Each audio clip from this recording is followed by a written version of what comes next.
obviamente los que quieran. Hasta el momento, lo que digo, solamente hasta el día de ayer la universidad nos informa a nosotros sobre una alternancia, solamente hasta el día de ayer. No se había pasado la información hasta que la universidad nos saque un comunicado. Nosotros todavía no teníamos permitido decir sobre la alternancia, así que hay que esperar. Tan pronto esté la información, yo se las haré llegar. Lo que pasa, no, ven, yo te aclaro por si tienes alguna duda. No es que me hayan contado de la reunión de ayer o que haya alguien por allá metido en el tema. No es que la universidad llamó a, como están en el proceso de inscripción de primer semestre, llamaron a mi prima y le dijeron que arrancaban en septiembre el primer semestre y que ya era presencial. Así lo está manifestando ya la gente que está haciendo la entrevista para entrar al primer semestre. No es que tenga dudas, y yo no estoy diciendo contrario a eso. Lo que sucede es que hasta ayer la directora de nosotros nos dio la información, ¿sí? Y se supone que el día de hoy nos hará llegar la información completa para podérselas dar a ustedes. Tatiana, buenos días. Buenos días. Tatiana, ¿tú me puedes acordar cuál es la sentencia que hay que leer para mañana esta clase? Esa está en el grupo de WhatsApp. Sí. ¿Es la del feminicidio? Sí. Sí, compañero, es la sentencia SP 2190-2015. Muchas gracias, compañera. Buenos días, compañero. Ya llegó el profesor, creo. Buenos días, doctores. Concédanme 5 minuticos, termino aquí una cosita que estoy haciendo y ya empezamos, ¿vale? Buenos días, Tranquilo, doctor. profesor, buenos días. Buenos días, doctor.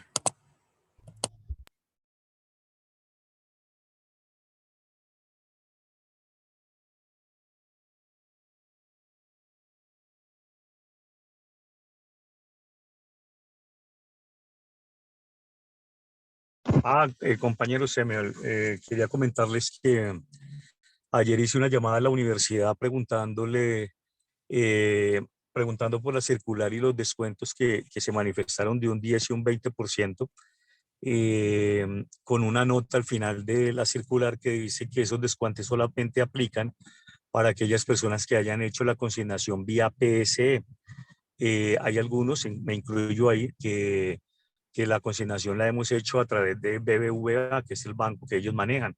Y pues como ahí dice en la circular que el PSE y solamente por ese medio es que hay el descuento, pues llamé pues pidiendo una aclaración y efectivamente me confirman, me informan que para esta oportunidad van a tener en cuenta cualquier medio de pago, pero que de ahí en adelante se debe manejar la plataforma como la firmó, como se estableció en la circular firmada por el rector a través de la herramienta PSE. Diego, muchísimas gracias por la información. Con todo el gusto, compañera. Buenos días. ¿Y entonces qué banco? ¿A través de qué banco? Gracias, compañero. Gracias. Muchas gracias. Señora Bárbara, a través del banco BBVA, que es el banco que maneja la universidad, como digamos siempre ha consignado.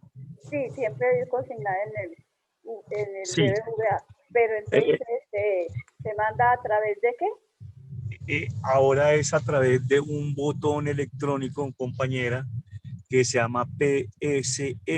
La verdad yo tampoco manejo esa herramienta, me va a tocar pedir ayuda, pero es para que tengan presente, ya está en esto, hasta ahorita se permite el BBVA para el descuento del 10 o el 20% respectivamente.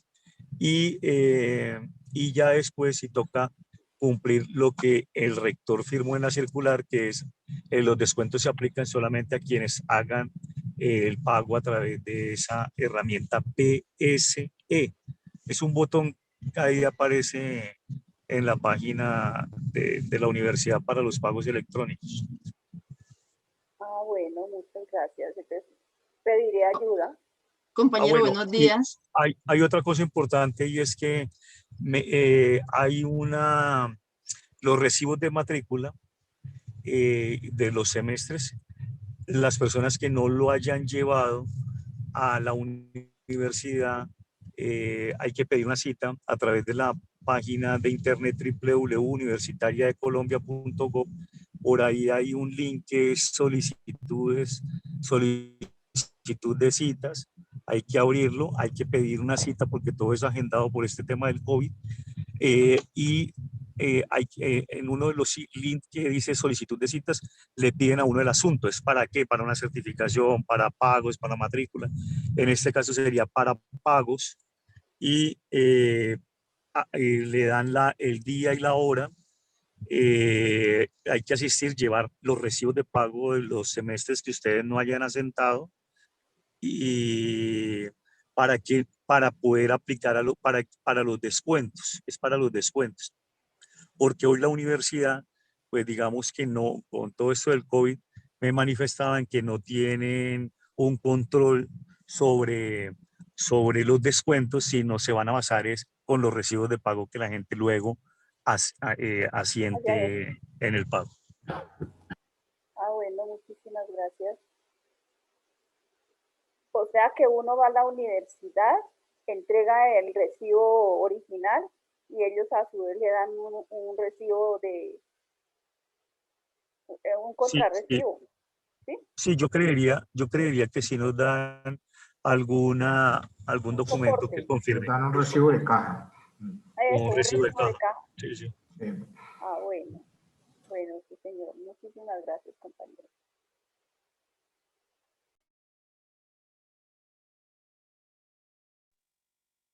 Muy amable, doctor Diego, por esa buena información.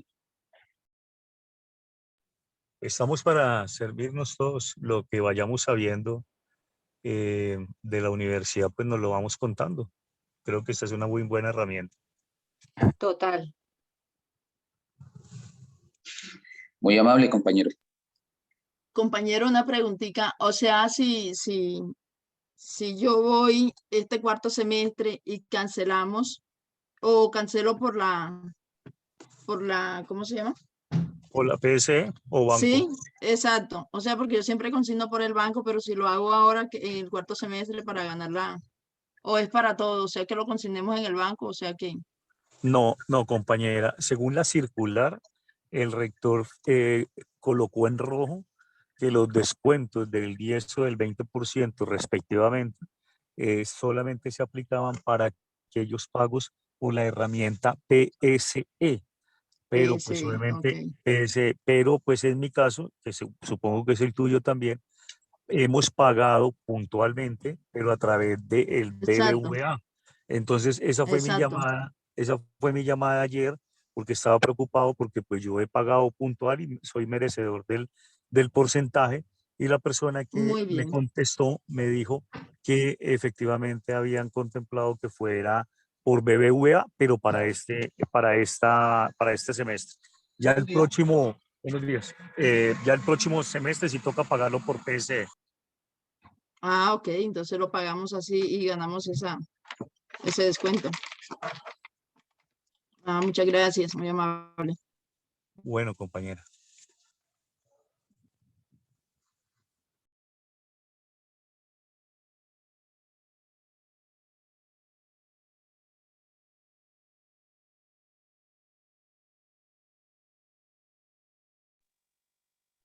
Otra cosita también que me comentaron que es importante para todos. Obviamente uno tiene compañeros que van más adelante, incluso que se han graduado ya de abogados de la universidad, los cuales todos han manifestado que pues salen bien preparados, que la oferta laboral es amplia para la carrera y para la universidad, pero que tengamos presente que algunos compañeros cuando terminan sus carreras o terminan las materias, han tenido algunos de ellos problemas con las notas, notas de cuarto semestre, de segundo, de sexto, y nos recomendaba, pues me recomiendan algunos amigos que cada vez que se termine el semestre se pida una certificación de notas para que usted las tenga ahí y que pues cuando ya termine y le aparezca por allá algo que no tiene notas de segundo, pues ahí es donde uno va a tener el grave problema. La certificación nos va a permitir ahí demostrar cada semestre guardaditas en caso de que cuando ya nos estemos graduando, pues no vayamos a tener sorpresas.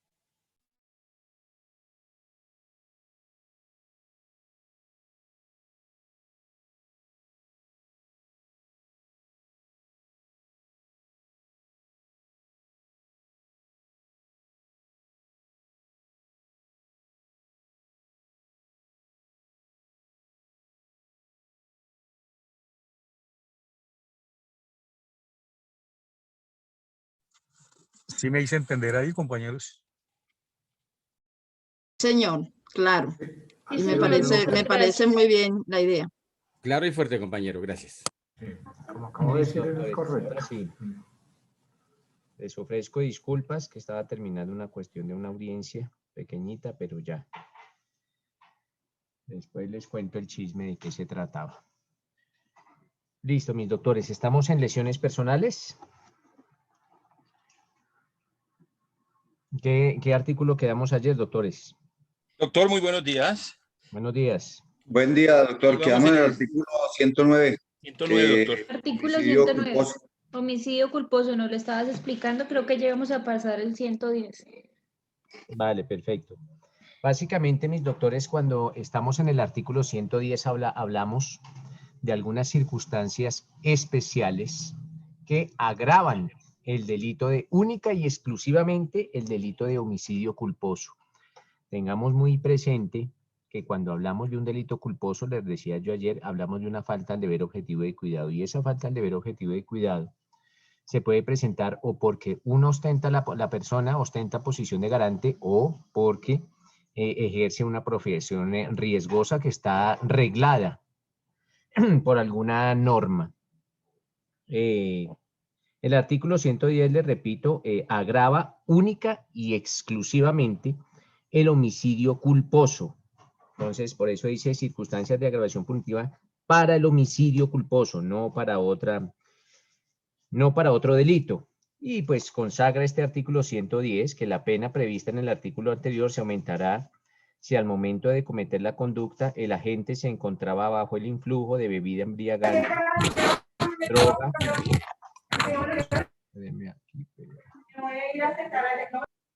droga o sustancia que produzca dependencia física o psíquica y ello haya sido determinante para su ocurrencia. La pena se aumentará de la mitad al doble de la pena. Acuérdense de allá del artículo 60 y 61 cuando se aumentan y se disminuyen las penas. Segundo, si el agente abandona sin justa causa el lugar de la comisión de la conducta, la pena se aumentará de la mitad al doble de la pena.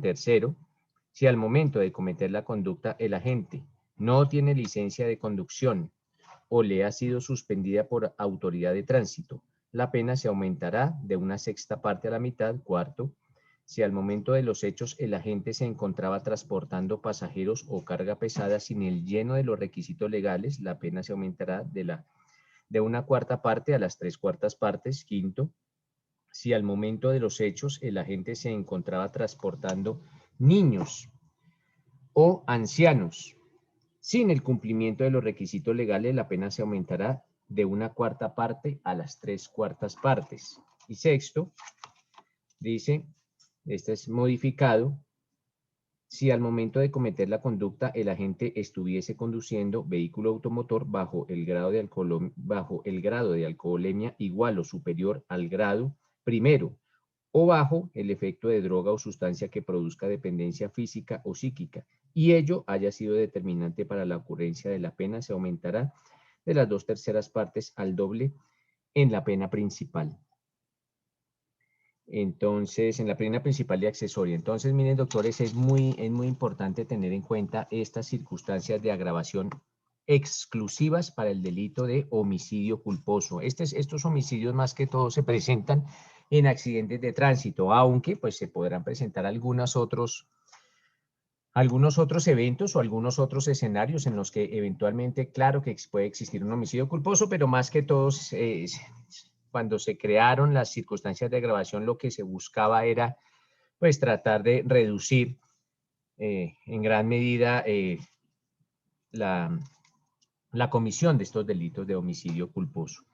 Entonces, doctores, con esta breve sinopsis, pues terminamos los delitos contra la vida. Y ahora nos vamos a sumergir en los delitos contra la integridad personal. Básicamente, se inicia por parte del Código Penal con el denominado delito de lesiones personales. Y si ustedes consagran o si ustedes revisan el Código Penal, estos delitos de lesiones personales están consagrados en el Código Penal en los artículos 111 y siguientes.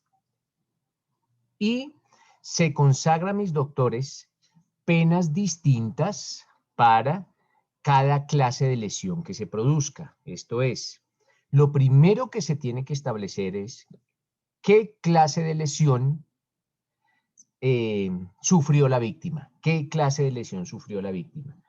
Y una vez se tenga establecido cuál fue la lesión que sufrió la víctima, ¿cómo se establece? Pues básicamente mediante un dictamen pericial.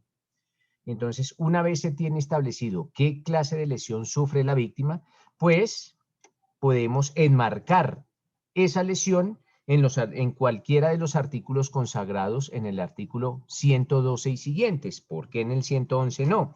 Porque simplemente el 111 dice lesiones. El que cause a otro daño en el cuerpo o en la salud incurrirá en las sanciones establecidas en los artículos siguientes. Entonces, esto quiere decir es, primero establezcamos qué clase de lesión sufrió la víctima. Y una vez hemos establecido qué clase de lesión existe o ante qué clase de lesión estamos, pues vamos a encuadrar esas lesiones en cualquiera de los artículos consagrados en el artículo 112 y siguientes del Código Penal.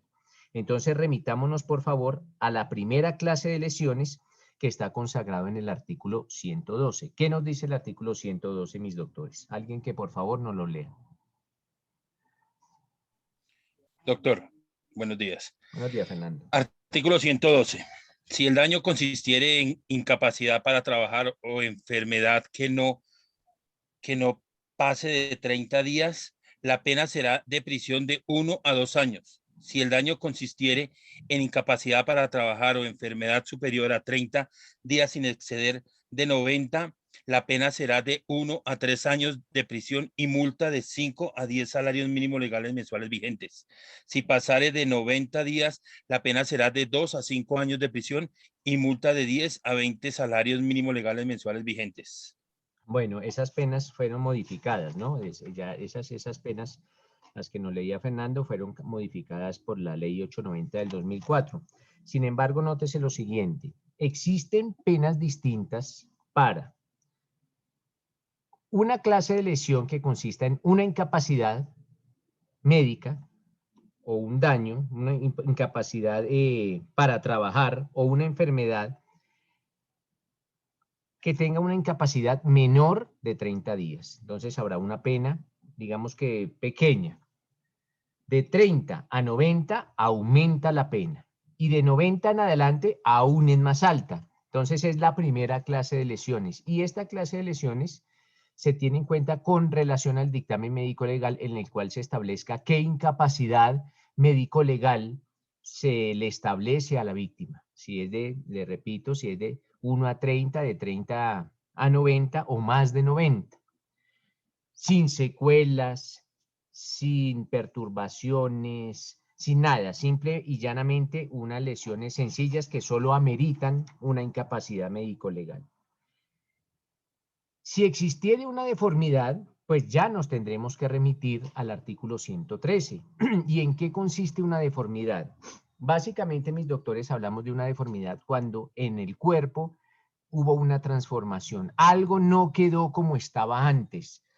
Antes de la lesión, el cuerpo estaba de una forma y ahora va a sufrir alguna modificación, Y cuando hablamos de deformidad, mis doctores, pues tenemos en cuenta dos clases de deformidad. Pues básicamente, o que la deformidad sea permanente o que la deformidad sea transitoria. ¿Qué nos dice Arturo?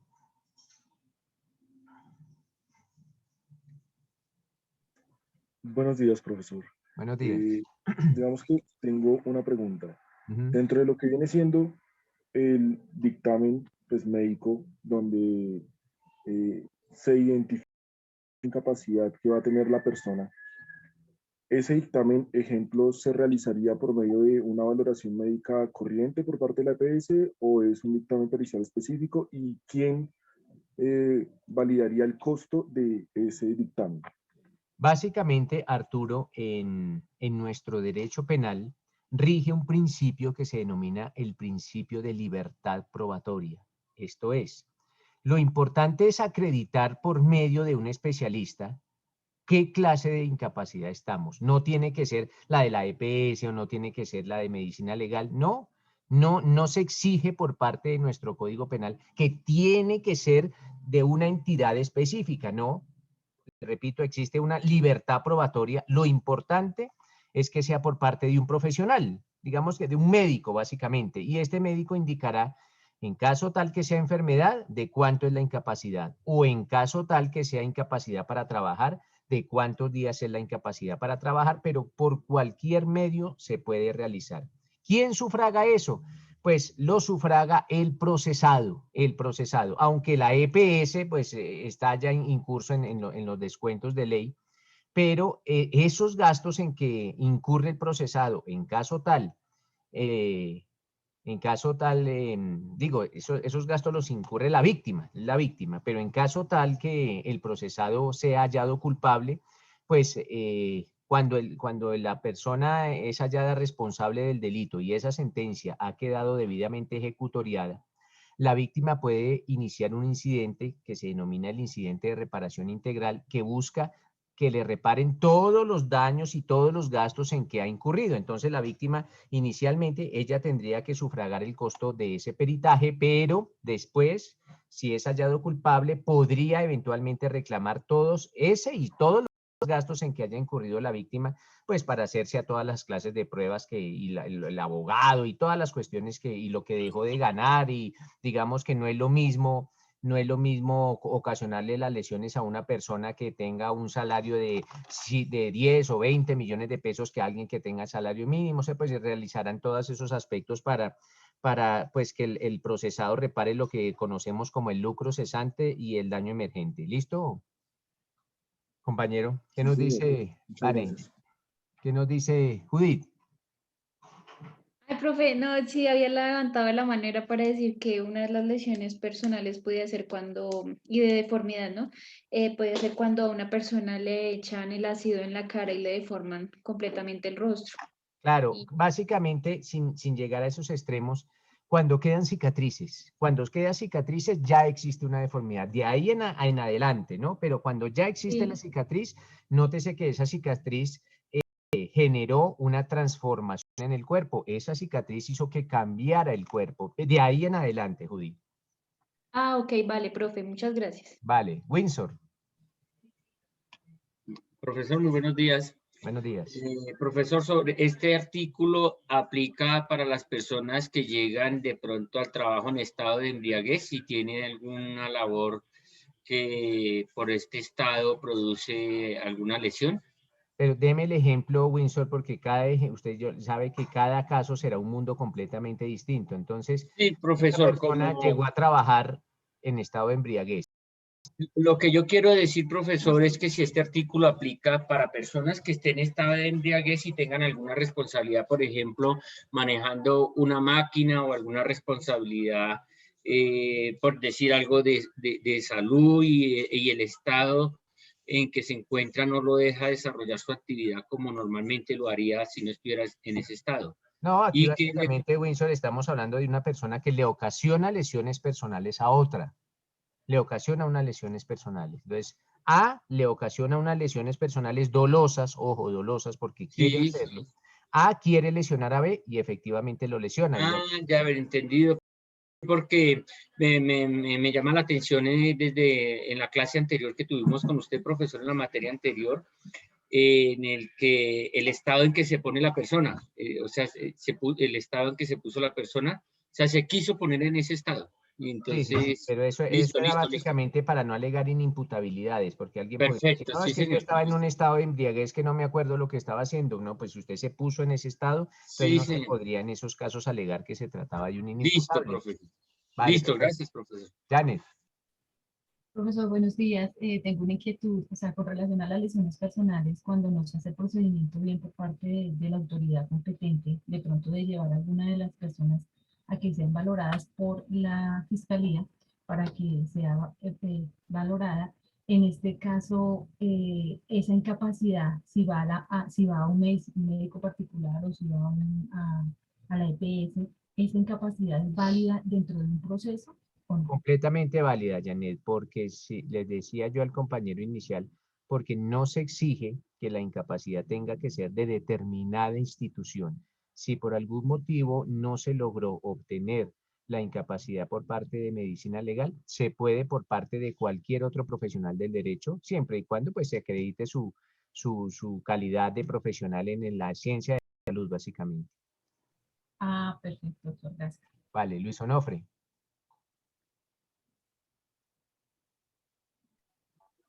Profesor, buenos días. Profe, una pregunta. Si Carlos va con Pedro en un automóvil y el que va manejando es Pedro y atropella a una persona C, a Juan, pero han estado en embriaguez, lo deja en silla de ruedas, pero C no tiene una EPS y queda lisiado de por vida. Mi pregunta es esta, profe. ¿Él le pagaría una indemnización o estaría pagándole como especie de una pensión vitalicia? Sí, básicamente, aunque no hemos llegado allá, pero vamos a resolverlo de una vez, a ver si le entendía Luis. A va conduciendo un carro y va embriagado. Sí, profe. Y en virtud de que va conduciendo, atropella a alguien. Y ese alguien lo deja en silla de ruedas, y digamos que en un estado parapléjico, por decir algo. ¿Qué puede hacer C, o sea, el atropellado? Inicialmente buscar la reparación, ojo, la reparación de los perjuicios que se hayan causado con el que iba conduciendo el vehículo, el que iba conduciendo el vehículo. Te hablamos de una reparación supremamente alta, si una persona queda en ese estado.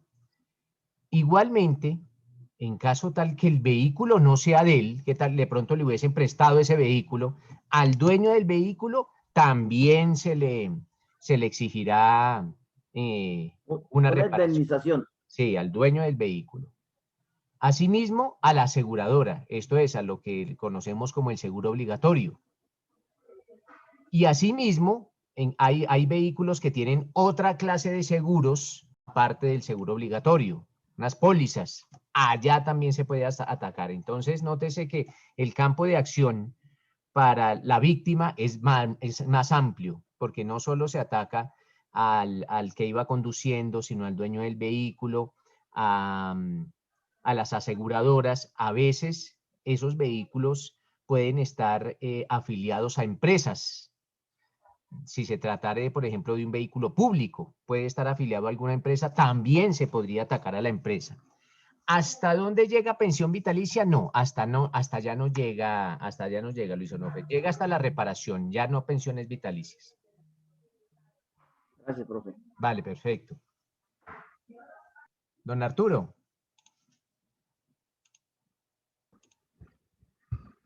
Gracias, profesor.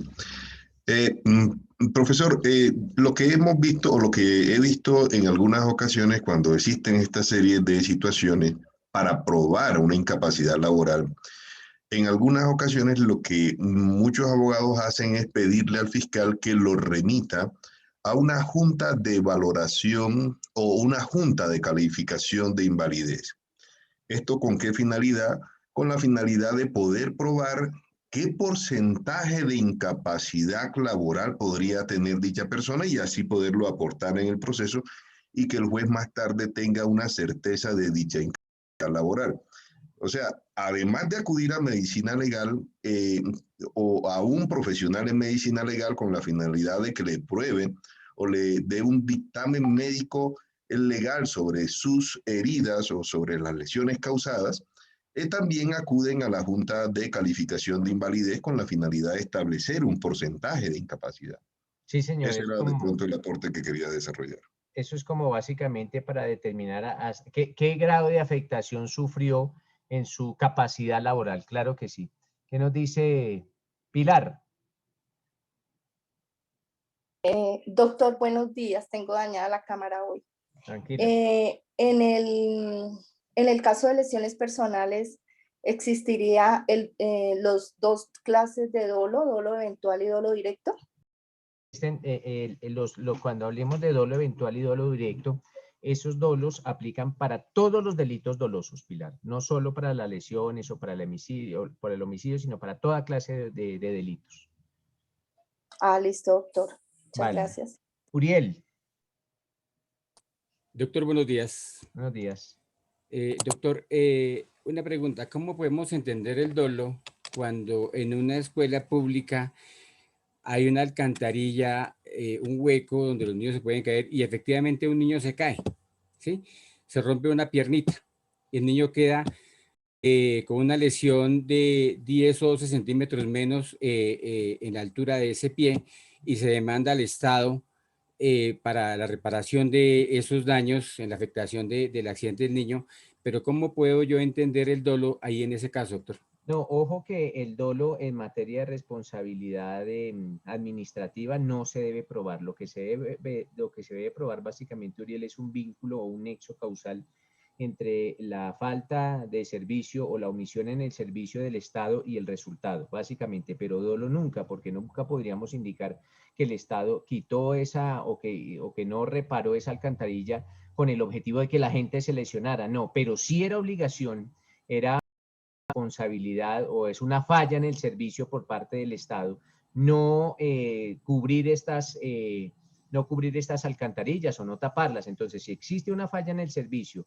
y un nexo causal entre la falla en el servicio y el resultado, eso es lo que se tendrá que probar, pero nunca el dolo, simplemente la falla en el servicio y la relación de la falla del servicio con el resultado, Uriel.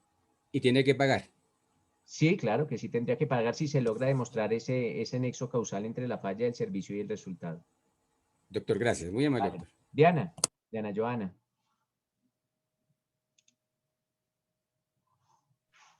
Buenos días, doctor.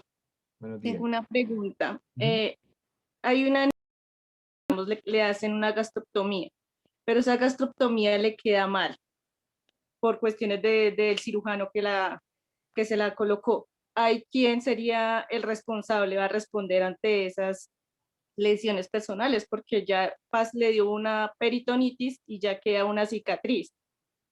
¿Quién responde, la institución o el médico? Inicialmente el médico, Diana, inicialmente el médico, pero también es que mire, lo que pasa es que cada caso, como yo le digo, es distinto. ¿Qué pasa? De pronto los perjuicios que se ocasionaron son muy altos y el médico no alcanza a pagarlas porque el médico no tiene la capacidad económica para pagar esos perjuicios tan altos. Entonces, en ese caso, acudimos también a la institución. Entonces, acudimos a la clínica o qué sé yo, o al Estado en caso tal que se hubiese realizado en una entidad de salud estatal.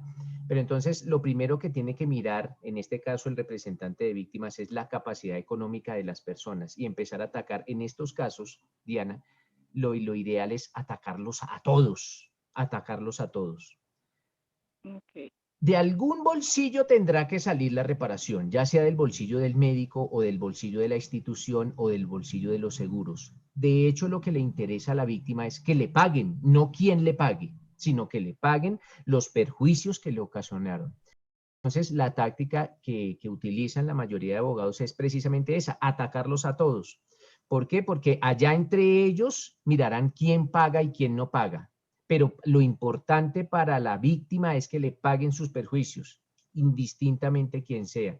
Entonces la entidad dirá, no, el médico tiene la capacidad suficiente para pagarlo. Ah, bueno, entonces páguelo el médico, pero ya eso será como trasladarle la responsabilidad a los que uno está demandando para que le paguen. Ya entre ellos, y después resulta que no tenía por qué pagar y lo pagó, ya eso será problema, eso será harina de otro costal, eso será un problema de ellos. Pero básicamente, Diana, cuando se ataca en estos casos de lesiones personales culposas, se ataca a todos. Okay, Disculpe, Claro, porque profesor, mal haría yo, Diana, en atacar primero al médico y después el médico decir, no, no tengo plata, y otra demanda en contra de la institución y así otra. Entonces, por eso se ataca todo como en conjunto para que se resuelva ese problema de una vez. Sí, claro. doctor, Bueno, en este gracias. orden de ideas, ¿quién viene siendo el representante de las víctimas que mencionan? Pues el abogado representante de víctimas. Para eso existe un abogado que se llama el representante de víctimas, que es un abogado. O sea, uno puede ser Pero, abogado o defensor o de representante de la... ¿y dónde se consigue ese abogado o quién lo representa? ¿Cómo así, Yane? Sí, ¿dónde se consigue ese abogado? ¿Es un abogado normal, común y corriente o es una Claro, institución, es un como decir la abogado. defensoría o qué sé yo? La defensoría también presta ese servicio, pero pues yo no aconsejo acudir a la defensoría porque pues la Defensoría del Pueblo es una entidad en que un representante de víctimas puede tener bajo su 1000 cuerda, puede procesos, tener 400 o 500 procesos y no le va a parar la las mismas suficiente bolas. atención a un abogado que tiene 400 procesos a uno que tenga 10 o 15 y tenga pues un poquito más de disponibilidad de tiempo para estar presto a nuestro caso. Pero si no se tuviesen los recursos, ya sea la Defensoría del Pueblo o los consultorios jurídicos de las universidades también prestan el servicio para que los abogados sean representantes de víctimas. Ojo, representantes de víctimas, no importa el delito, desde delitos muy pequeños como unas lesiones personales, que las estamos viendo, hasta un homicidio o hasta una violación, lo importante es que el estudiante sea representante de víctimas. Ah, ok. Y la universidad lo dicta, o sea, la universidad lo postula para ese como representante de Claro, víctimas. la universidad lo designa, uno va al consultorio jurídico como usuario, uno va al consultorio y dice necesito un abogado para que me represente por cuanto yo sufrí lesiones y pues la universidad, la que sea, designará al representante de víctimas. Listo, doctor, gracias.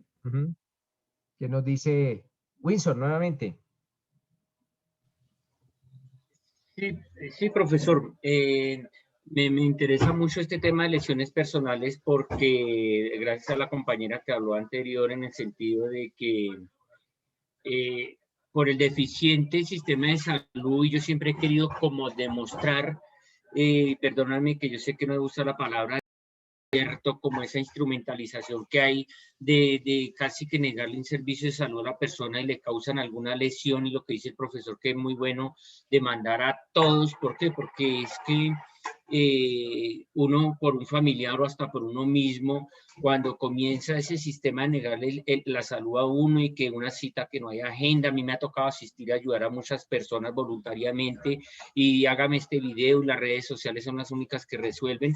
¿Por qué? Porque es que cuando a una persona hasta por cáncer lo dejan morir o por la situación que llegue y uno puede demostrar, y yo por eso hablaba de lo de los equipos, que uno puede profundizar eso, o sea, nada más en eso es muy bueno para demandar, porque el deterioro comienza años hasta preparar un software, hasta no hacerle el mantenimiento adecuado a las máquinas, y por eso yo alertaba sobre eso, que es muy bueno, porque cuando una persona pierde la vida, un ser querido, y dejar así, eso no es así, cuando se demuestra, salvo cuando incluso, por ejemplo, para cirugías estéticas o para otra clase de cirugías, el mismo documento dice que puede pasar esto, que puede ocurrir esto, que usted fírmeme por esto. Hay unas salvedades que son lógicas, pero cuando uno está inconforme y puede mostrar o puede pedir ese análisis de todos esos equipos, eso sería muy bueno, porque es que el sistema de salud, o sea, todo pasa porque uno lo permite. Yo recuerdo que antes, hasta porque había un hueco y todo eso, que estaba en mal estado y que iba un ciclista y se cayó y se fracturó o murió, el Estado pagaba y todo eso. Ahora creo que eso es muy difícil y a veces ni las tutelas sirven para nada. Entonces, pues me gusta este tema de las lesiones personales. Gracias, profesor. Jairo. Doctor, buen día. Continuando con el ejemplo de la compañera Diana y en algo lo que subrayó el compañero Windsor sobre el documento que en las clínicas normalmente y que lo han manejado de Jairo, tiempo atrás. Espérenme un momentico. Lo siguiente, resulta que la charla está girando en torno a lesiones personales culposas, porque todo lo que se practica en las instituciones médicas hablamos de culpa, de una falta al deber objetivo de cuidado por parte de alguien, o del médico, o de la institución, o qué sé yo.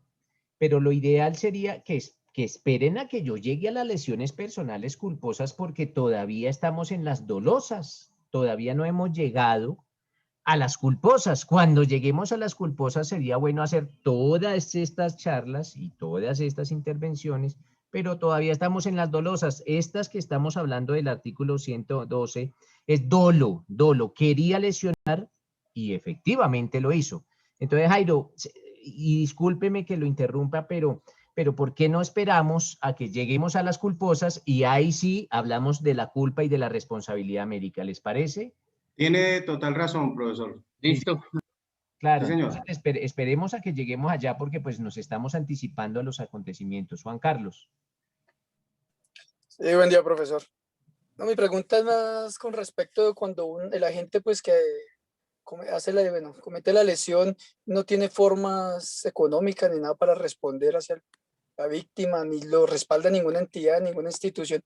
¿Cómo pagaría él ahí, profe? No, nada, pues su pena de prisión, pero nadie puede estar preso por deudas acorde con la Constitución política. No, pues tendrá su pena, digamos, de prisión y de multa, pero si no puede pagar la multa, pues tampoco está en la obligación nadie está en la obligación de hacer lo imposible, nadie está obligado a lo imposible, pues desafortunadamente, ahí habrá una pena, digamos, de prisión, pero en lo que atiende a reparación no habrá nada.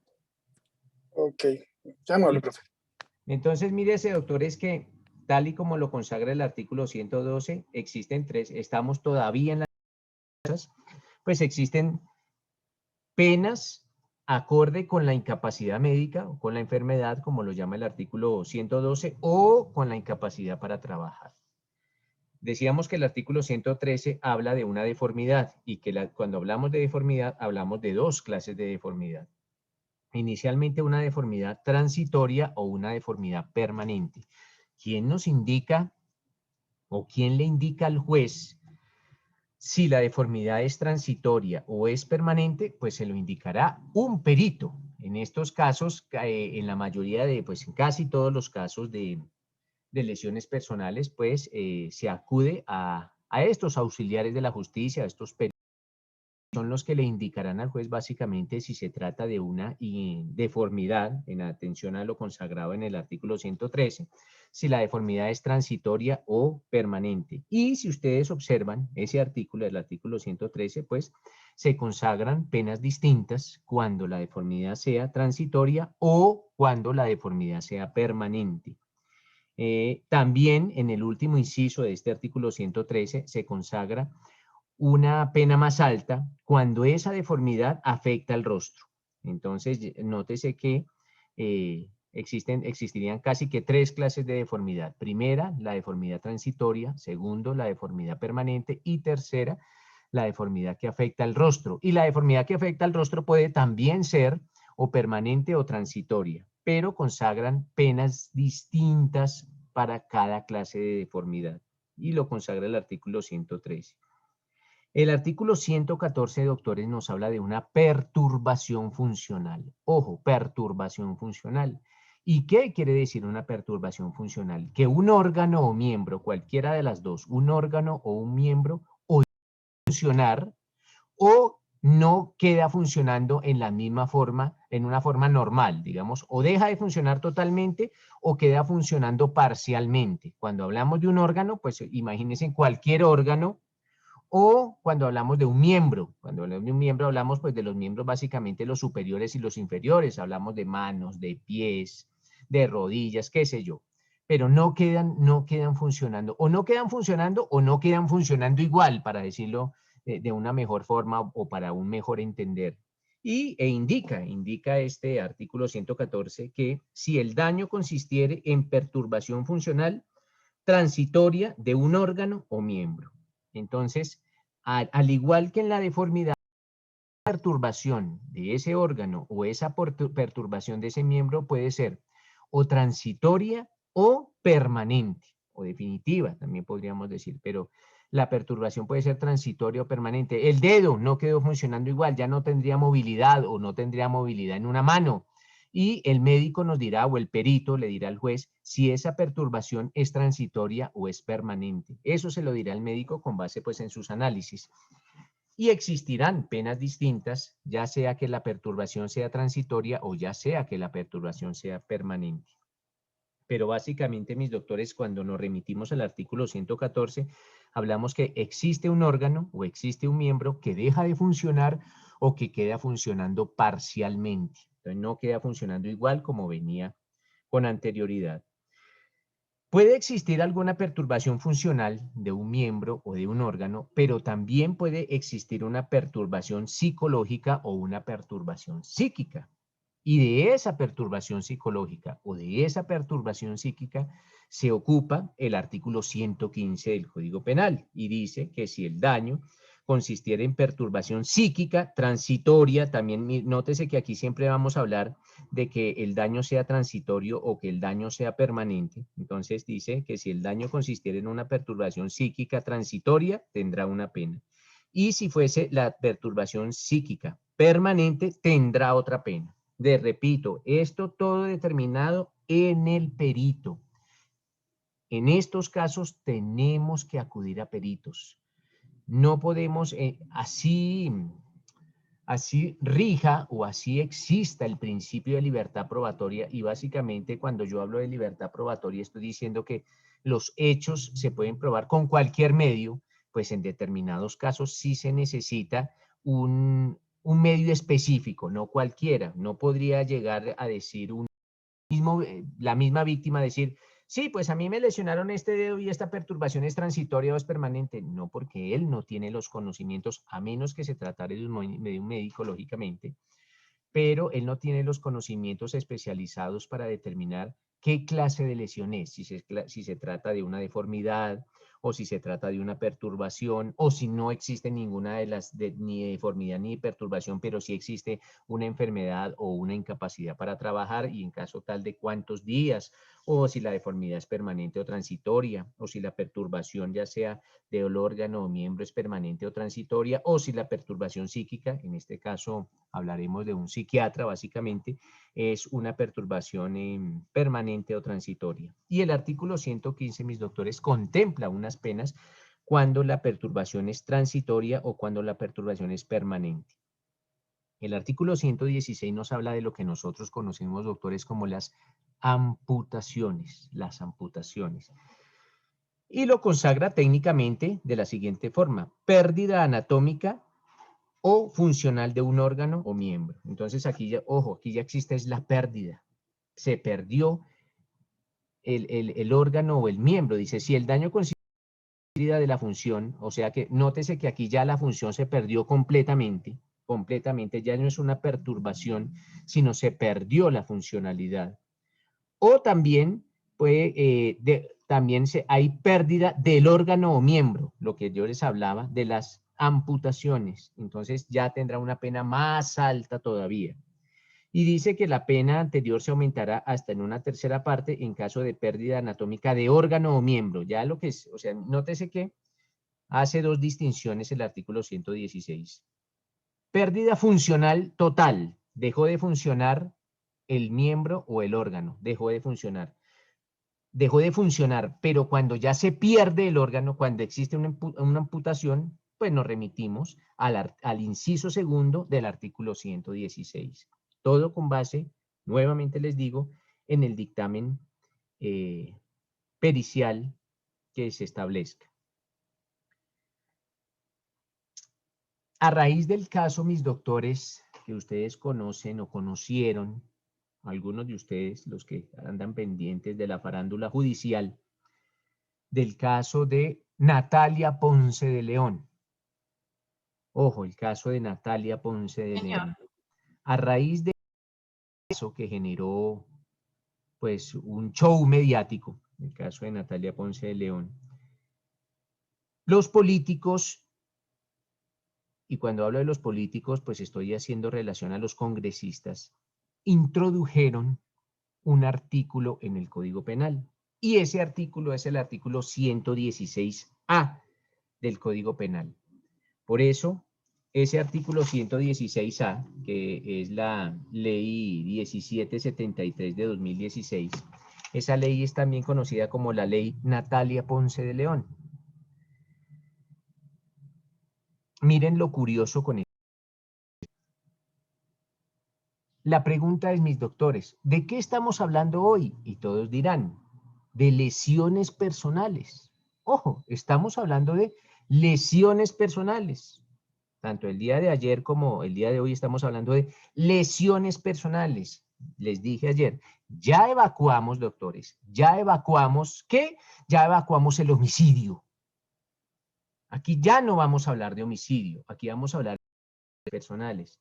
¿Cómo diferencio yo si una lesión personal lo es o eventualmente puede llegar a ser una tentativa de homicidio?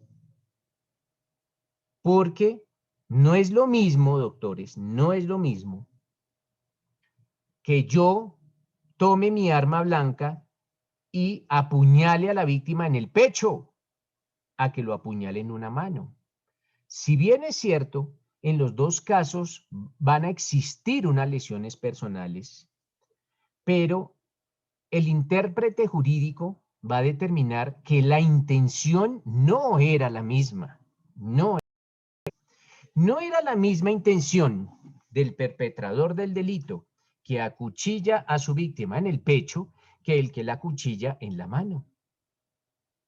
Lógico resulta que en establecer, mis doctores, que la intención en el primer escenario del perpetrador del delito que acuchilla a su víctima en el pecho, pues la intención es matarlo, precisamente por el sitio en donde se ocasiona la herida, o si manda la cuchillada al cuello, hombre, la intención era matarlo. Si no lo logra por una causa ajena a la voluntad de este agente o de este autor, pues no estamos ante unas lesiones personales. No estamos nunca ante unas lesiones personales.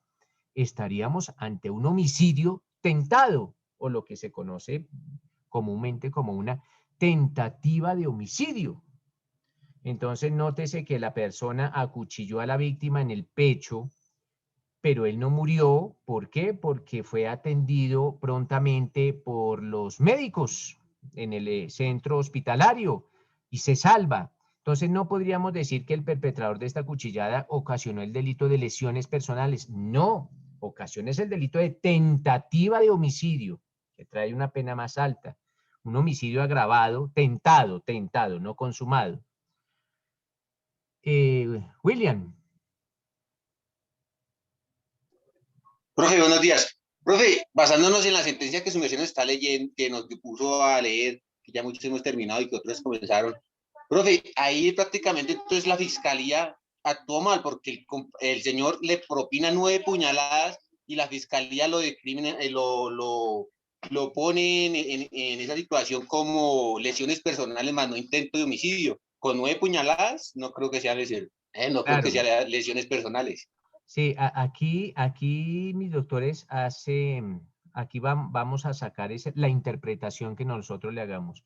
Lo que dice William eventualmente es cierto. Si una persona le inflige 9 puñaladas a otra, lo que quería era matarla. Bueno, siempre toca mirar en qué sitio fueran las puñaladas, si fueron en el abdomen, si fueron en el pecho, pero si son en esas regiones, claro que lo que nosotros lo que nosotros concluimos es que existía una intención o un dolo, pero esa intención o ese dolo es de matar.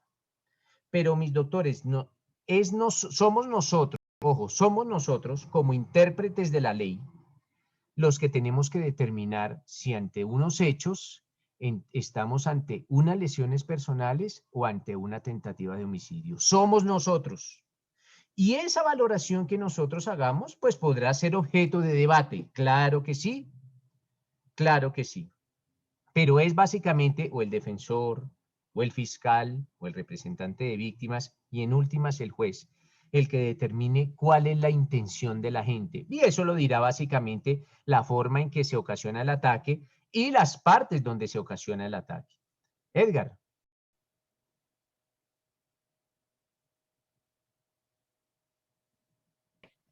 Doctor, muy buenos días. Buenos días. Doctor, una pregunta. Cuando los buses, los conductores de buses no paran, porque eso no se convierte en y una persona va pasando, ¿eso no es un intento de homicidio? Yo siempre me he hecho la misma pregunta.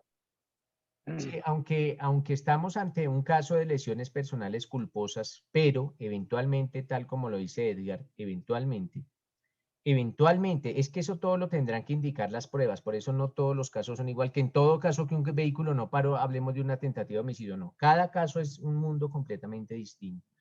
Pero eventualmente, a donde yo voy es que eventualmente una persona puede utilizar un vehículo como arma.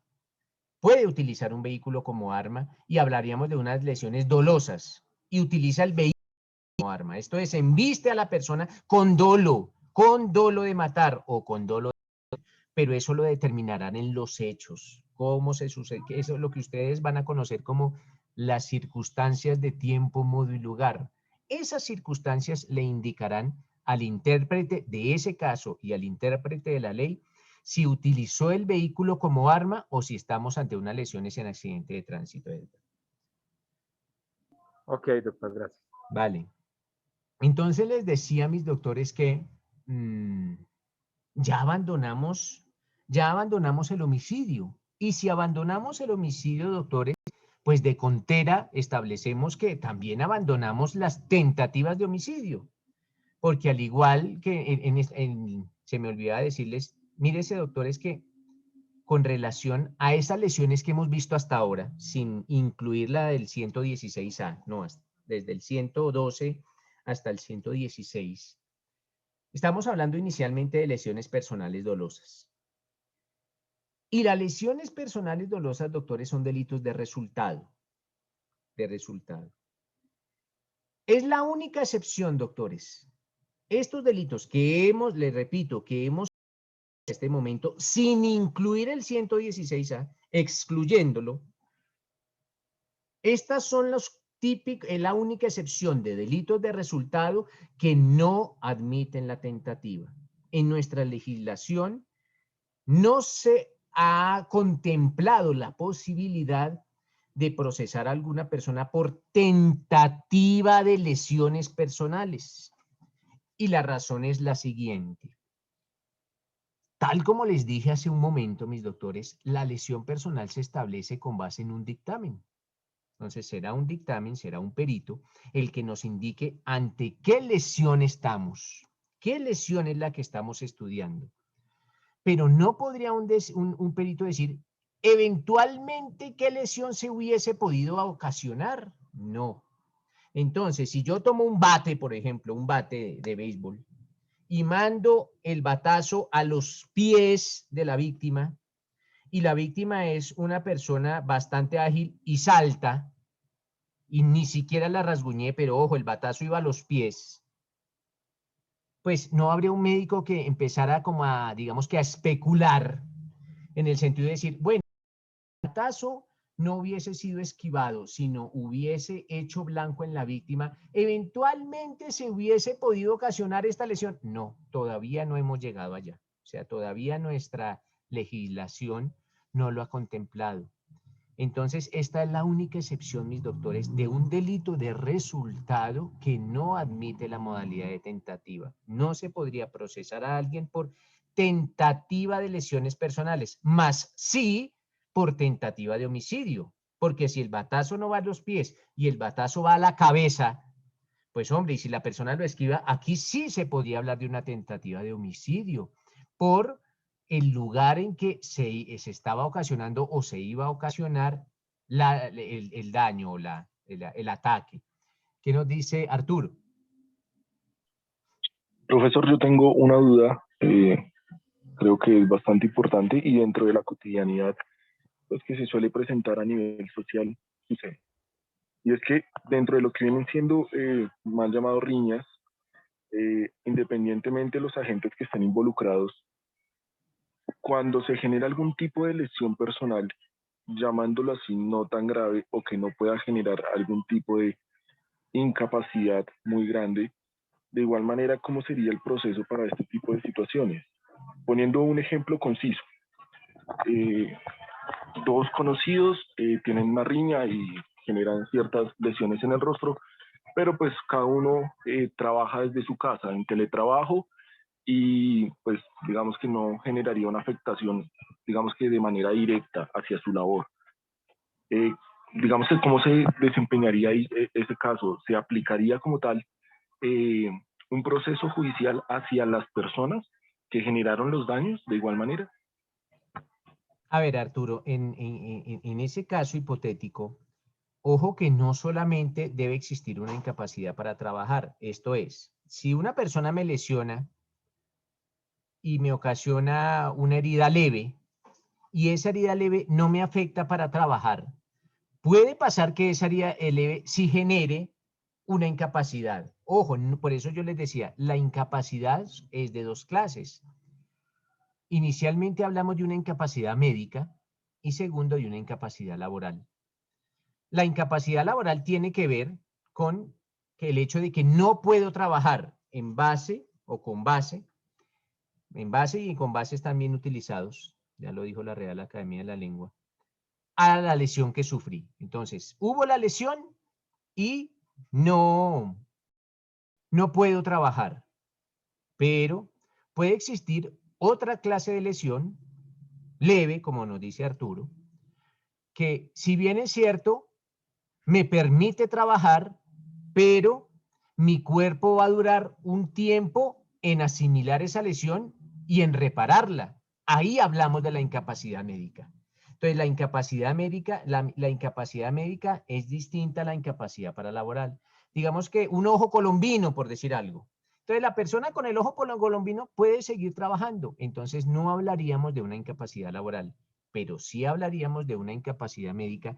Es el tiempo que va a transcurrir en el cuerpo reparar esa lesión y que el ojo quede como estaba antes. Entonces, en cualquiera de esos dos eventos, podríamos hablar de unas lesiones personales y se tendrá que decir por parte del perito, del médico legista, ante qué lesión estamos. ¿Listo, Arturo? Mil gracias. Vale, perfecto. ¿Qué nos dice Andrés? ¿Qué tal, doctor? Buenos días. Doctor, basado en el ejemplo que su merced menciona sobre el bate y la tentativa de lesiones personales, creo que se debería tener en cuenta para aplicar al ordenamiento jurídico, específicamente en los accidentes de tránsito, ya que si, por ejemplo, voy a un ejemplo muy reciente que ocurrió en Usme, tuve que atender un accidente de tránsito donde un motociclista es arrollado por un bus, pero o sea, se genera el suceso debido a que un tercero con el cual nunca se tuvo contacto esta motocicleta o este bus, omitió una señal de pare. El tercero, o sea, la motocicleta por evadir esa señal de pare, pues genera y se estrella, hace colisión con el bus. La persona fallece, pero no sé, ¿cómo decirlo? No se le da alguna imputación de responsabilidad por parte de tránsito a esta persona que omite el pare, ya que nunca hay un contacto. Y pues pensaría yo que sí debería haber una tentativa de lesiones personales, ya que en parte él puede estar incriminado ahí por omitir la señal de tránsito, ¿no? Andrés, lo mismo que le dije a Arturo, creo. No nos anticipemos a los hechos porque todavía estamos hablando de lesiones dolosas. De dolo. Todavía no estamos en las lesiones culposas. Las lesiones que se presentan en la mayoría de accidentes. Bueno, si es un accidente, pues su nombre así lo indica, es un accidente de tránsito. Y si se generan ya sean lesiones o muertes, estaremos ante un homicidio culposo o ante unas lesiones personales culposas. Pero espéreme, Andrés, porque eso no es así como usted lo dice. Pero espéreme que lleguemos a las culposas, porque eventualmente si se estableciera alguna clase de responsabilidad y alguna clase de falta al deber objetivo de cuidado de ese tercero, sí tendría alguna clase de responsabilidad, pero espéreme que lleguemos a las culposas. ¿Vale, Andrés? Profe, qué pena adelantarme. No, tranquilo, bien, está bien. Pero guárdela, déjela ahí en el tintero, por favor, porque pues es interesante la pregunta. Entonces les decía a mis doctores que por ahora nuestra legislación no ha contemplado la posibilidad, y ojo, siempre estamos hablando de lesiones dolosas, de consagrar la tentativa de lesiones personales dolosas. Sin embargo, por allá hay un librito del doctor Alfonso Gómez Méndez que dice que sí, pero bueno, es un libro de él y todavía ni la jurisprudencia ni la ley lo han determinado. Él plasma esa idea, es como una idea que él lanza para que eventualmente tenga como eco en la comunidad jurídica. Pero pues, le repito, hasta ahora no se ha contemplado esa posibilidad de establecer la tentativa de lesiones personales. Ojo, dolosas. Siempre vamos a hablar aquí de dolo, siempre dolo, no, por ahora la culpa todavía no la hemos llegado a estudiar, la culpa en las lesiones personales. Pero les decía a mis doctores que en Colombia no existe, o básicamente la conclusión es, en Colombia no existe la tentativa de lesiones personales dolosas. Pero esa afirmación no es absoluta. Ojo, esa afirmación no es absoluta. Porque es cierta en el sentido que la afirmación correcta debería ser la siguiente. En Colombia no existe la tentativa de lesiones personales del artículo 112 al artículo 116. Y vamos a ver por qué. Porque hay solo una especie de lesiones personales que sí admite la tentativa. Y esto es criticable, es completamente criticable. Pero lo vamos a ver vamos a ver ahora. Entonces les decía a mis doctores que a raíz del caso de Natalia Ponce de León, esta gente del Congreso introduce a nuestro Código Penal un artículo, pero el artículo... Y le repetía, ¿de qué estamos hablando? De lesiones personales. Y si el hecho que generó la introducción de este artículo fue que un señor le arroja un ácido a una dama en la cara y la desfigura. Ese hecho genera que el Congreso, que es la entidad más competente y la más a solucionar los problemas del Estado y de la nación, inmediatamente el Estado dice, no, tenemos que castigar este hecho, e incluyen un artículo. ¿Incluyen un artículo dónde? En el capítulo de las lesiones personales. ¡Ojo! Lo incluyen en el capítulo de las lesiones personales.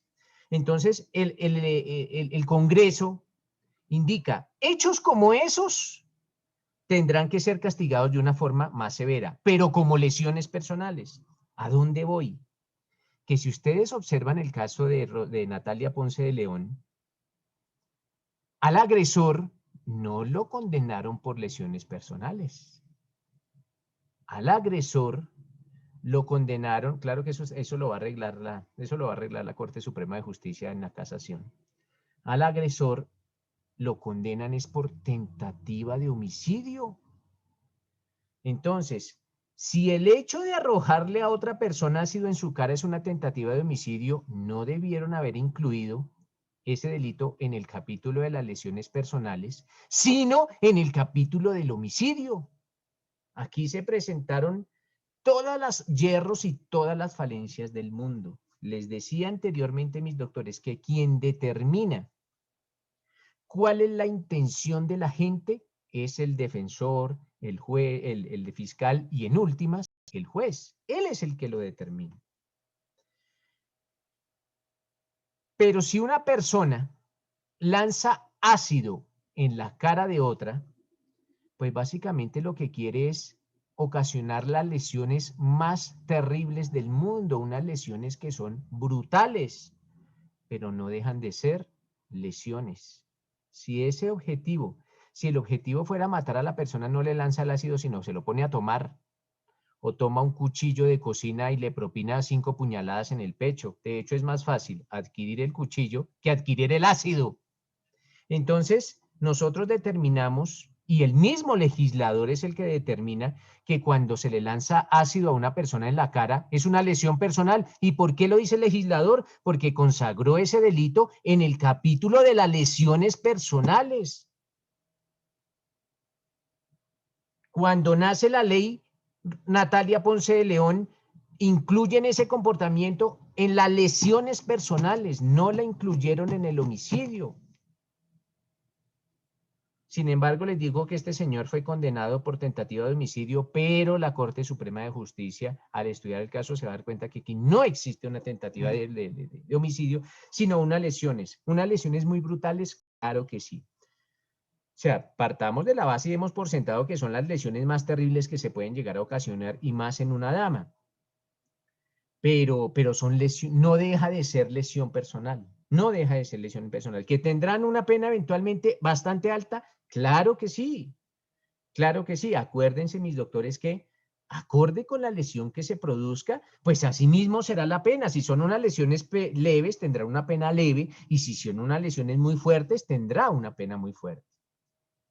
¿Qué nos dice Windsor?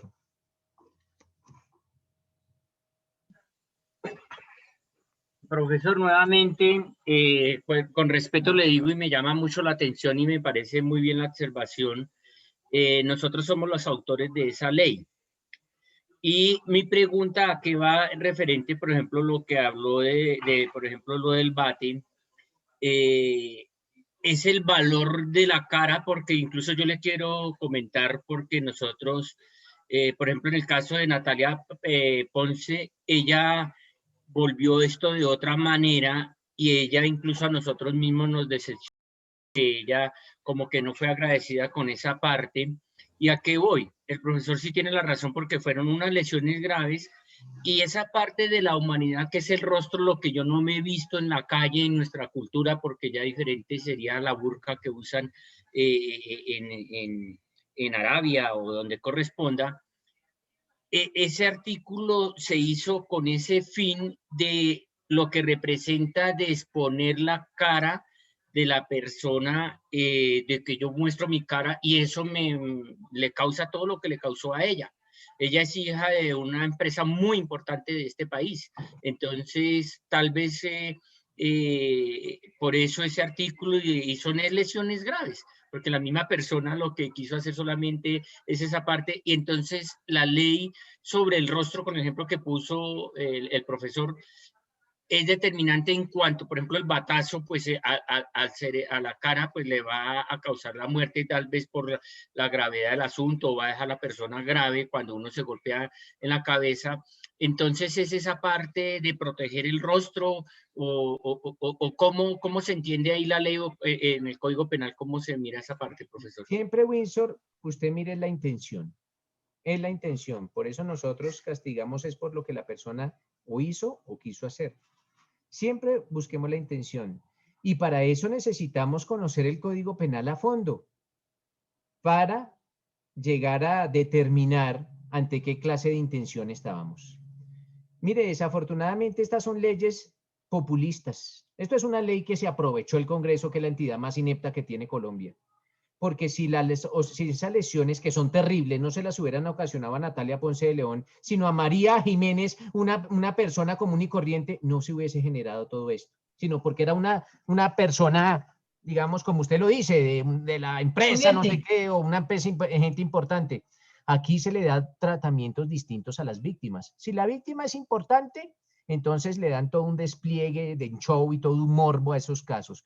Pero dígame, ¿cuántas Natalias Ponce de León hay? Hay muchísimas. Hay muchísimas mujeres que han sufrido ataques con ácido. ¿O cuántos casos de Juliana Zamboni hay? Hay muchos casos en que matan y violan a niñas. Pero cuando es una persona, digamos, de sociedad alta, entonces le dan un show y le dan un morbo, que son unos aprovechados y unos oportunistas, sacan leyes y hablan su discurso ventejuliero y para ganar votos, porque ellos nunca piensan en la sociedad, sino solo en los votos y en lo que pueden generar, el dinero que puede generar esos votos. Pero bueno, eso ya es sociopolítico, pero aquí lo que vamos, Windsor, es que siempre se tiene que analizar la intención. Ojo, la intención. Y como la intención de esta persona era lesionar de la forma más terrible y de la forma más grave, pues se incluyó ese delito dentro del capítulo de las lesiones personales, nunca el homicidio. Por eso le digo que ya la Corte Suprema de Justicia, al estudiar el recurso extraordinario de cassación, tendrá que rebajar la pena. tendrá que rebajar la pena porque aquí no se trató de una tentativa de homicidio, sino de unas lesiones personales graves, pero unas lesiones personales. Pero ustedes se preguntarán, pero si se trata de unas lesiones personales, ¿por qué el juez condenó por tentativa de homicidio? ¿Por qué lo hizo el juez? Básicamente el juez, no lo conozco, pero hace quedar muy mal a los jueces. De pronto se dejó presionar por los medios de comunicación. Pero el juez también tiene que tener un soporte. Ojo, él también tiene que tener un soporte para condenar a una persona por ese delito. ¿Y cuál era el soporte? En este caso, ¿cuál era el soporte? Era un dictamen médico. Un dictamen médico que decía que si a Natalia Ponce de León no la hubiesen atendido a tiempo, hubiese corrido peligro su vida. Por eso él dice que es una tentativa de homicidio. Pero miren, esto se cae de su peso con este ejemplo. Si yo soy un atracador y soy un atracador pobre, hasta ahora estoy iniciando en mi profesión de atracador y tengo un cuchillo, esa es mi herramienta de trabajo, un cuchillo, pero ese cuchillo está oxidado porque pues todavía los recursos no me han dado para comprar un cuchillo nuevo. Entonces tengo un cuchillo oxidado lleno de gérmenes y lleno de bacterias. Y a mí vino una puñalada en su pie. Puede pasar que en virtud de una infección, si no atienden a esa persona, la persona muera, pero eso no quiere decir que se trate de una tentativa de homicidio. Eso no lo dice un médico. Un médico dice qué clase de lesión es. Quien dice si se trata de una tentativa de homicidio o de unas lesiones personales es el juez, no es un médico, porque entonces en ese orden de ideas, pues quitemos a los jueces de los juzgados y pongamos allá una parranda de médicos, que ellos podrán decir eso. Pero no, entonces nunca el médico podrá suplir al juez. Será el juez en últimas quien lo determine, pero mire que en el caso de la cuchillada en el pie, puede pasar que a esa persona le dé una infección, o puede pasar que esa persona sea hemofílica y la persona muera, pero por eso no vamos a indicar que se trataba de un homicidio, porque miren dónde fue la agresión. Entonces siempre analicemos, porque usted, y no, ojo, no me generalicen, por favor. Entonces, en todos los casos, no. Cada caso con lupa. Cada caso con lupa. De pronto puede haber un pequeñísimo detalle que cambie el dictamen de un caso a otro, pero cada caso con lupa. Yo les doy como las herramientas para que ustedes los utilicen en todos sus casos. Yo les decía, tanto en el módulo pasado como en este, que en su oficina de abogados a ustedes les van a llegar casos. Solo casos. Allá ninguno va a ir un cliente a decirle, venga, doctores, ¿y qué es eso de la deformidad física? No, allá le van a decir, doctor, me pasó esto y este caso, y ustedes tendrán que escuchar muy atentamente a su cliente y tomar nota de todos esos aspectos. Y ya con estas herramientas, ustedes podrán determinar si se trata de un homicidio o de una tentativa de homicidio o de unas lesiones personales, o si no se trata de nada o de un culposo o de un doloso, pero solo con base en casos. Y aprovechando pues esta intervención, el examen del viernes no solo va a ser la sentencia, va a ser la sentencia y un caso, porque ya necesito que ustedes empiecen a resolverme casos. Empiecen a resolverme casos. La sentencia de muerte, profe. La sentencia que les envié sobre el feminicidio y un caso. También les voy a colocar un caso. Entonces, por favor, estén muy prestos porque les va a llevar bastante tiempo resolver el caso. Porque ¿Para mañana, doctor? ¿Para mañana? ¿Un fin de semana, profe? No, es para el viernes, es para mañana. Y eso es un caso, ves que es un caso, doctores, es un caso, y yo mal haría en dejarles un caso para un fin de semana para que ustedes se asesoren de un poco, no de abogados que les van a... Ustedes tienen la solución, pero los abogados hacen que ustedes se equivoquen. Pero los abogados no. Ustedes profe, pero sí, pero pues, tenemos más tiempo de pensarlo. No, porque en un caso hipotético, si ustedes son unos defensores, a ustedes los llaman para una imputación y usted no le puede decir al fiscal, uy, señor fiscal, déjeme hasta el fin de semana para que es que yo tenga tiempo de pensarlo. No, estamos en una audiencia y ya vamos a estar ante esos escenarios, ¿vale? Profe, ¿y no se necesita su tiempo suficiente como para poder... 4 horas, profe, me parece bien, ahí vamos aprendiendo. 4 horas es un tiempo más que suficiente. De hecho, esto se resuelve en 1 hora, pero les voy a dar 4 en virtud de que hasta ahora estamos entrando en estos ejercicios. No, ¿En grupo o individual? Ya esperemos, no nos anticipémonos a los hechos, porque eso ocurre cuando mi mujer me pregunta los viernes cuando salía si me iba a demorar o no me iba a demorar, y yo le decía que yo no podía anticipar el futuro, yo no puedo anticipar el futuro. Entonces esperemos a que sea mañana, a ver si... ¿Qué dice Jairo? Doctor, precisamente cuando usted toca el tema de los pequeños detalles que pueden cambiar el curso de una decisión o de un caso, me trasladé a la sentencia que leímos últimamente sobre la posibilidad de que ese caso Natalia Ponce de León puede quedar en la impunidad debido al yerro o a los errores cometidos por el juez, debido a que, como la imputación que se le hizo al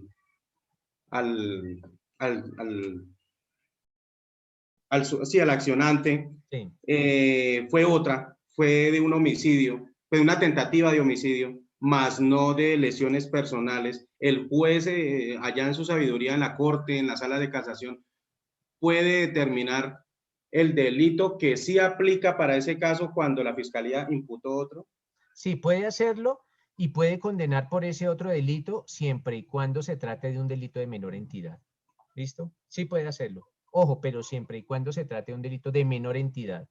Si es de mayor si es entidad, mayor, no.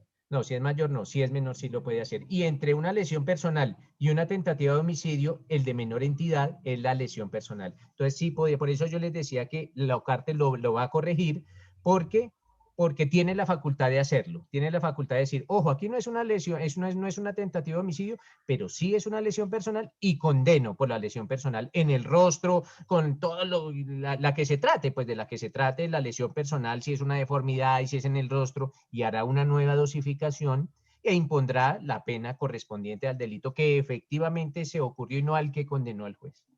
Sí, esa es la duda, porque en el caso anterior de la sentencia, el juez lo que quitó fue un agravante, pero seguía el mismo delito. Pero Sí, en este claro, caso ya el juez va a dar es otro delito. Sí, señor, siempre y cuando sea menor entidad, el juez lo puede hacer. Gracias, doctor.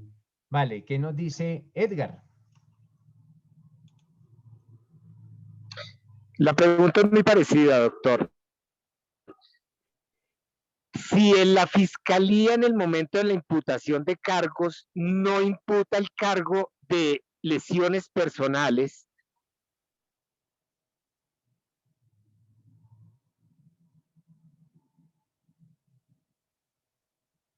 Se nos fue Edgar. Janet, mientras llega Edgar.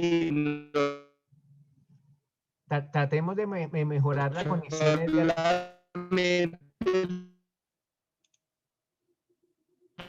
Edgar, no se te escucha. Listo, Bueno, Janet, ya puse aquí en silencio a Edgar. ¿Qué nos dice Janet? Doctor, en ese orden de ideas, pues con relación al caso de Natalia Ponce de León, pues me genera como una inquietud en cuanto a que sí, quien falla es el juez, pero si las circunstancias de modo, tiempo y lugar que menciona el médico tratante, pues él se basa en eso, ¿o no? Como claro, pues no, el juez se basa en lo que las circunstancias de tiempo, modo y lugar. Pero nunca se debe basar el juez en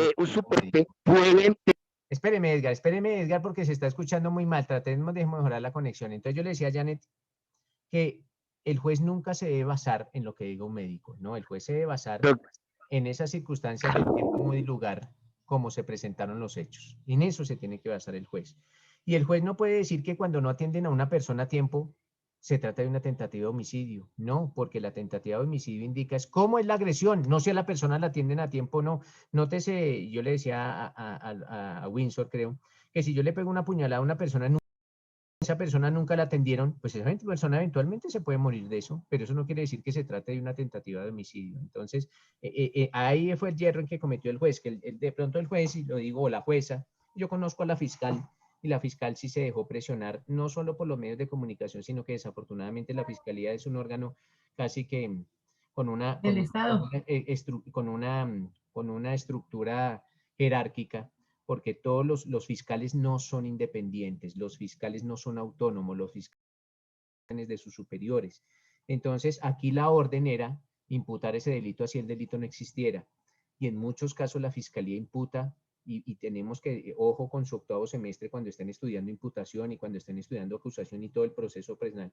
En muchas ocasiones la fiscalía no imputa los delitos que se presentan, sino otros, o que no existen o que son de mayor entidad, para quedar bien ante la sociedad, y más con este fiscal que tenemos ahora que sabrá de todo menos de derecho penal.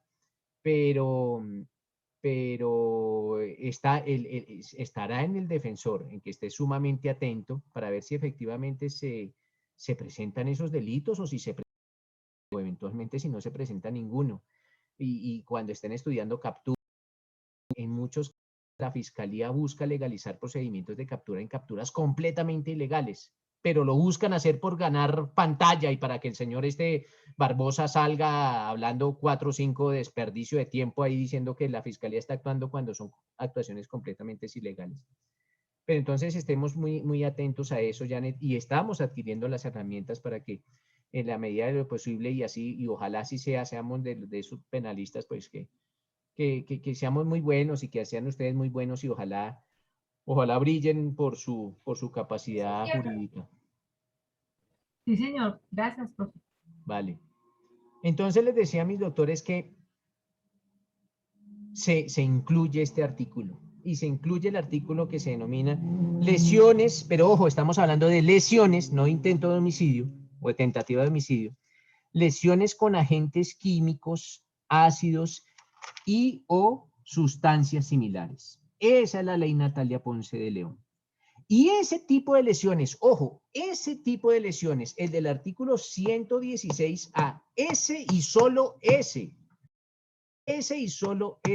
tipo de lesiones, sí admite la tentativa. Entonces, cuando yo les indicaba que las lesiones personales no admiten la tentativa, por eso les decía que eso no era absoluto, porque este único tipo de lesiones sí admite la tentativa. ¿Y dónde lo dice? Pues lo dice ese mismo artículo, por allá en el último parágrafo. Pero entonces, para entenderlo mejor, vamos a darle una leída, una lectura a ese artículo. Alguien, por favor, que nos lea ese artículo 116A del Código Penal. ¿Qué nos dice, mis doctores? Alguien, por favor, que lo lea.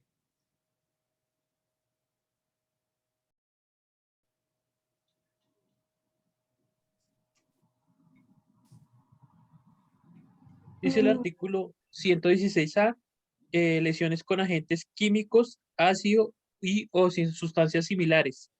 El que cause a otro daño en el cuerpo o en la salud, usando para ello cualquier tipo de agente químico, álcalis, sustancias similares o corrosivas que generen destrucción al entrar en contacto con el tejido humano, incurrirá una pena de prisión de 150 meses a 240 meses y una multa de 120 a 250 salarios mínimos legales vigentes, mensuales vigentes. Cuando la conducta cause deformidad o daño permanente, pérdida parcial o total, funcional o anatómica, la pena será de 251 meses a 360 meses de prisión y una multa de 1.000 a 3.000 salarios mínimos legales mensuales vigentes. Si la deformidad afectara al rostro, la pena se aumentará hasta en una tercera parte. Sigue, Sebas, eso sigue. Listo. La parte segunda dice, la tentativa en este delito se regirá por el artículo 27 de este código. Pero espéreme, hermanito, porque usted no me está leyendo los parágrafos. Usted no me llamó el primer parágrafo. Dice, en todo caso, cuando proceda la medida de seguridad. ¿Dónde dice? Profe, yo tengo inexequible de la Corte Constitucional, sentencia C-107. ¿De qué año? De octubre del 31 de 2018. Ah, bueno, perfecto, listo. Entonces nótese, mis doctores, que esta clase de lesiones personales sí admite la tentativa. Ojo, solo esta clase de lesiones personales sí admite la tentativa. Esta de lesiones personales con ácido álcalis, no es álcalis, sino álcalis, sí admite la tentativa. Las demás no. Entonces la pregunta es, ¿por qué el legislador de una forma tan absurda consagra que unas lesiones personales se admiten la tentativa y otras no. Eso es un tratamiento completamente desigual. Si yo indico como legislador, que, y miren, imaginémonos, doctores, una tentativa de lesiones personales con ácido. Pues básicamente es que la persona o el perpetrador del delito arroja el ácido a la víctima, pero la víctima lo esquiva. O le mueven la mano y el ácido no llega a caer en el cuerpo, sino en el piso. Aquí pues podríamos hablar de una especie de tentativa de lesiones personales con ácido. Y dice el artículo que aquí se aplica. Ahí se aplica. Lo dice allá que la tentativa, este artículo se regirá por lo que consagra el artículo 27. Quiere decir que la tentativa se aplica. Entonces, repito, si yo tomo el ácido y se lo lanzo a la víctima, y porque tengo mala puntería, porque la víctima lo esquivó, porque me movieron la mano, qué sé yo, pero el ácido nunca llegó a la víctima. Entonces cayó al piso, cualquier cosa, pero no logré mi cometido, pues estaríamos ante una tentativa de lesiones personales con ácido. Y se puede procesar a la persona con base en lo que consagra el parágrafo de ese artículo. Pero si no fuese con un cuchillo, entonces ahí sí no se puede acusar a la persona por tentativa de lesiones personales. Entonces yo no sé de dónde nuestro legislador le da un trato tan discriminatorio o tan diferencial a una clase de lesiones que a otra. O establezca la tentativa en todas las lesiones, o quítela de todas las lesiones. Pero miren que aquí ustedes, por eso es que yo no digo pues de gratis que el legislador es algo espantoso en Colombia, de cómo se aprovechan de la desgracia de un ser humano para volverse famoso y para sacar leyes completamente populistas, y que ellos nunca piensan en efectivamente en la víctima, sino en sus intereses personales. Y allá está consagrado. ¿Cómo van a consagrar? ¿Cómo van a, digamos que en virtud de la protección de las víctimas, dicen, ojo, vamos a proteger a las víctimas de lesiones personales con ácido, permitiendo la tentativa, pero no protegemos a las otras víctimas que intentan lesionar con otros medios que no sea ácido y no logran su cometido? Entonces es un trato completamente como tosco, como muy torpe por parte del Congreso. ¿Qué nos dice Edgar? Doctor, qué pena, ahorita se me cayó, es que tengo un internet pésimo. Bueno, doctor, mi pregunta, no sé si mientras que estuve ausente de pronto alguien la hizo.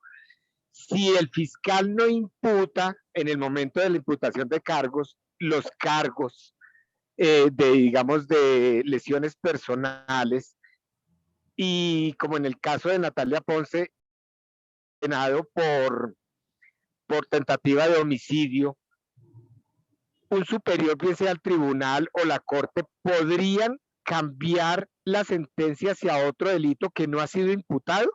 Sí, Edgar, siempre y cuando se trate de un delito de identidad. Lo puede hacer cualquier juez o el juez que falte. Pero no estaría yendo en contra del derecho de la defensa, porque se defendió de otro delito y no del que le van a sentenciar. La respuesta es sí, Edgar, eso atenta contra el derecho a la defensa para mí, para usted también, pero el ordenamiento jurídico colombiano lo permite. Ah, perfecto, doctor, gracias. Vale, perfecto. ¿Qué nos dice Pilar? Doctor, pues tengo el internet bien especial hoy. Bueno, pero pues no sé, hay una duda que me asalta, es que sabemos que los delitos que admiten la tentativa son los delitos dolosos y los delitos de resultado. Hasta ahí estoy bien. Con excepción de las lesiones personales, con excepción de las lesiones personales que vimos. Ahí voy a mi pregunta. Si los delitos, bueno, los delitos dolosos la persona obra con dolo, pero los delitos de resultado, ¿cómo es que sección de las lesiones personales? Si las lesiones personales, por lo menos cuando colocaba el caso del ácido en la cara, ¿cómo es que excepto esos delitos sean de una tentativa? Sí, exceptuando esta clase de lesiones. Yo les dije, todos los delitos de resultado admiten la tentativa, excepto las lesiones personales. Pero no todas las lesiones personales, porque el artículo 116A, que son las lesiones personales con ácido, sí admiten la tentativa porque lo dice el artículo del Código Penal. ¿Pero cuál es la pregunta? No, quería esa, era que no había Ah, escuchado. bueno, Es que perfecto. me corta el internet, doctor, no, Ah, de listo, pronto no vale, escuché, tengo vale, que volver perfecto. a escuchar la clase. Bueno, Listo. doctor. Juan Carlos. Sí, profesor. Con respecto al artículo 116A de Natalia Ponce de León, profesor, ¿hay alguna forma o alguien puede modificar ese código y pasarlo al homicidio o poner todos los artículos de ahí con tentativa también? O sea, para arreglar esta situación, o ya queda así, se puede decir. Ese No, artículo ahí como tal. usted sabe, Juan Carlos, que la ley se puede modificar como mediante un proyecto de ley que surta sus 4 debates allá en el Congreso y pueden reformar la ley, claro que sí. Ah, bueno, profesor. Muchas gracias. Eduardo.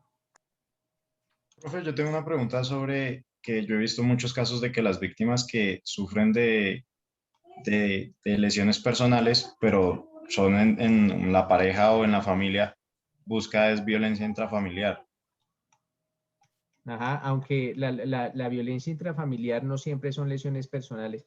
Cuando estemos en los delitos de violencia intrafamiliar, vamos a ver que ese es un delito autónomo siempre y cuando, ojo, siempre y cuando no constituya un delito sancionado con pena mayor. Si usted o si una persona lesiona a su cónyuge, por ejemplo, o a su hijo y le quita un dedo, no hablaremos de una violencia intrafamiliar, hablaremos de un delito más fuerte que es unas lesiones personales con pérdida anatómica de órgano. Entonces tiene una lesión, es una pena más alta. Entonces hablamos de violencia intrafamiliar cuando no se trate de unas lesiones personales. Ya cuando hablemos de unas lesiones personales, pues estaremos hablando, o sea, por eso es que la violencia intrafamiliar es un tipo alternativo, es un tipo subsidiario, porque cuando estemos en el tipo de violencia intrafamiliar dice, la pena será de tanto a tanto siempre y cuando esa conducta no constituya un delito sancionado con pena mayor. Entonces siempre tenemos que tener en cuenta eso.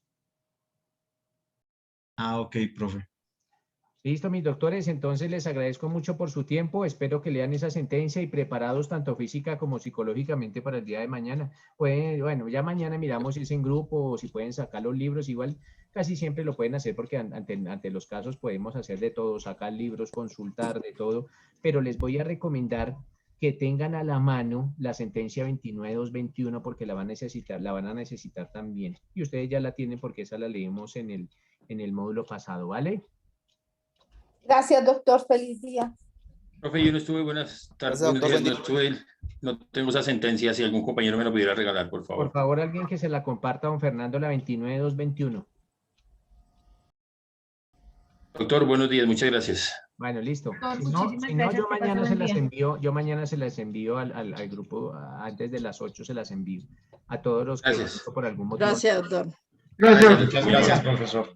Vale. Doctor, gracias, muy amable, doctor, buen día, que esté muy bien. Bueno, vale, chao. Que pase buen día. Gracias. Gracias, doctor.